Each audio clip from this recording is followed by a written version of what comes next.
Hello, hello, j'espère que vous allez bien et que vous traversez ces énergies avec patience et courage. Alors, laissez-moi des petits commentaires pour me dire comment vous avez vécu cette éclipse du 29 mars en bélier. Donc, avant de démarrer, un petit pouce en l'air. Je vous remercie encore de liker, de partager et de commenter. Donc, la pleine lune se fait à 2h22 sur le 23e degré 20 du signe de la balance. Donc là, en pleine saison bélier, on est dans l'axe relationnel de l'identité en bélier et les autres en balance. Donc c'est le jeu face au nous. En plus, donc cette pleine lune rose symbolise l'épanouissement donc des relations affectives sous toutes leurs formes, hein, que ce soit amoureux, familial, amical. Et comme elle se passe dans la saison bélier, donc ça coïncide aussi avec le renouveau. Donc ça représente la croissance, le potentiel en germe. Avec une lune en balance, il y a fondamentalement un besoin de contact et d'échange qui est exacerbé. Donc regardez où tombe ce 23e degré balance dans vos thèmes. Ça peut être une période de nouvelles rencontres, de rapprochement, de conciliation, mais aussi de confrontation, de disputes, de séparation. En tout cas, ça va bouger dans nos relations. Le maître de cette pleine lune, c'est Vénus, donc elle est stationnaire sur le 24e degré 37.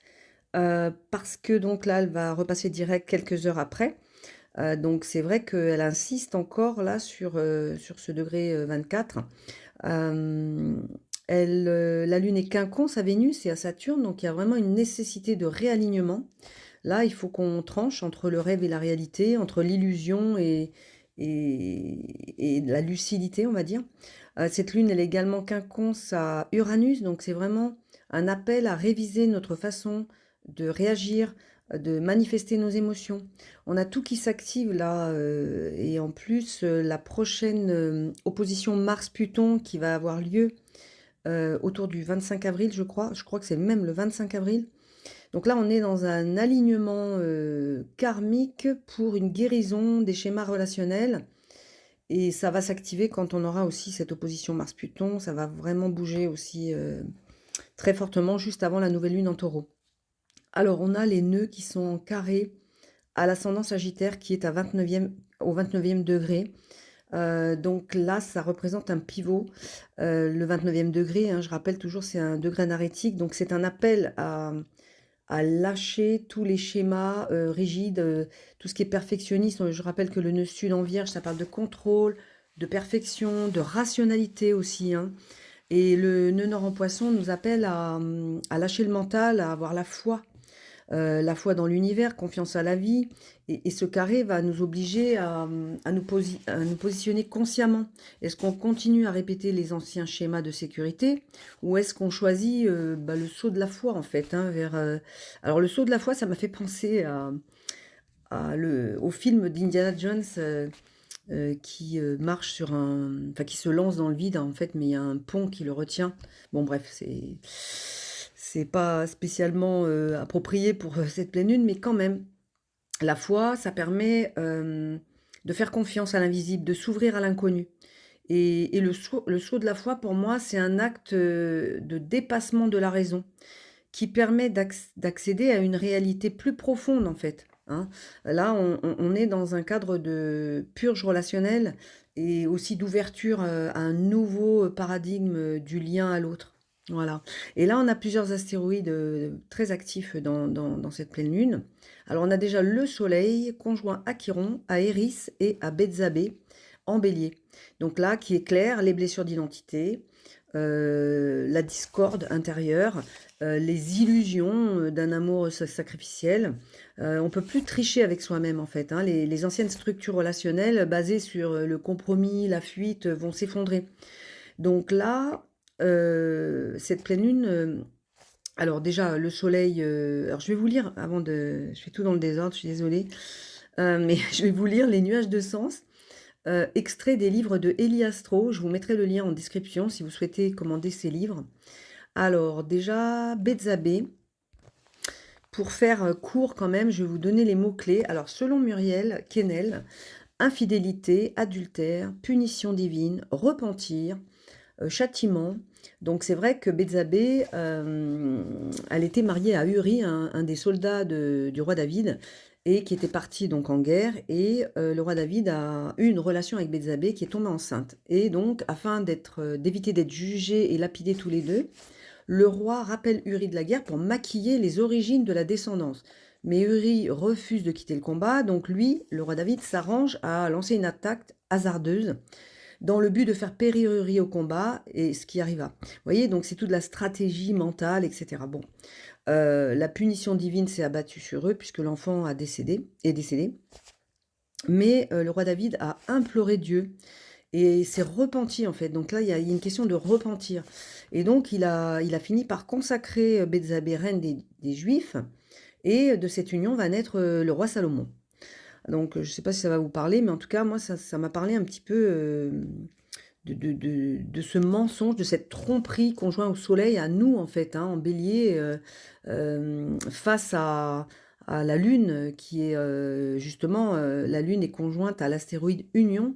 Donc, l'astéroïde Union, donc c'est les mots-clés, c'est capacité à vivre une union, fusion, durée d'une relation légale, mariage. Donc, c'est un astéroïde qui a été nommé en référence à un ancien observatoire à Johannesburg, mais il porte une forte symbolique d'unité, de collaboration et d'alliance, que ce soit sur le plan personnel, professionnel ou spirituel. Donc voilà, cette opposition nous pousse à revisiter comment on voit la relation avec l'autre. C'est-à-dire, il n'est plus question de, comment dire, de préserver une façade ou voilà, il y a toute cette thématique. En plus, il y a Chiron qui est conjoint à Bézabé et au Soleil. Donc, c'est comment toutes ces blessures liées à l'authenticité, la légitimité, voilà, tout ça va remonter, ça va ressurgir pour être transcendé en fait, hein. Et donc la Lune, comme je le disais, elle est conjointe à l'astéroïde Union et aussi à l'astéroïde Némésis. Donc Némésis, c'est la déesse qui sanctionne la démesure et qui protège l'équilibre universel. Donc voilà pour ces petits astéroïdes, mais qui sont très, enfin ce sont des pointeurs.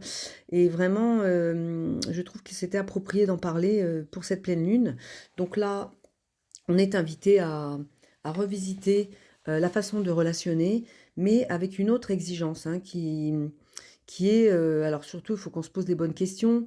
Comment pouvons-nous être en relation avec les autres, mais en restant authentique avec nous-mêmes? Voilà, c'est vraiment un temps de réalignement, une métamorphose. Alors, on va avoir pas mal d'émotions parce qu'on a toujours Mars qui est en Cancer, qui va révéler des prises de conscience majeures aussi, hein. Il est en carré T, à la Lune et au Soleil. Donc, c'est un carré tendu qui va mettre en pression justement cette manière d'agir, d'aimer, de réagir, parfois liées à des blessures profondes qui sont enracinées dans l'enfance. Et Mars en Cancer, les émotions, elles sont sous pression, hein. C'est une agressivité passive et puis ça fait un peu comme l'eau qui bout, donc après ça sort d'un coup et c'est une impulsivité émotionnelle. Parce que Mars en Cancer a du mal à gérer son hypersensibilité. Voilà. Donc il va agir comme un détonateur.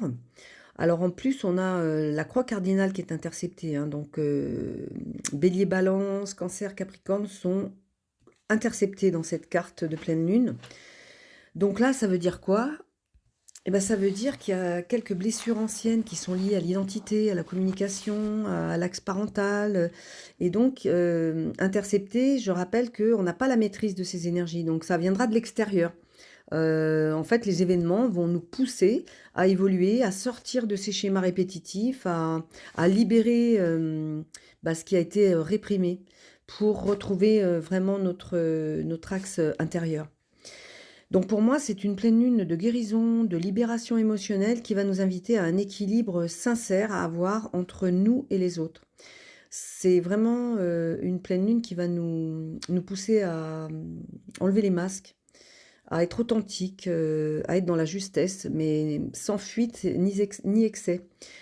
Cette pleine lune, elle est en maison neuve, donc on nous invite à prendre de la hauteur, à embrasser une perspective plus large, plus spirituelle, plus philosophique. Donc la maison du Sagittaire, hein, c'est la quête de sens. On peut explorer la foi, l'intuition, la conviction intérieure. Là, on est invité à oser croire, à tenter l'aventure, même si ben, on n'arrive pas à tout contrôler. Il faut qu'on se dirige vers une expression authentique.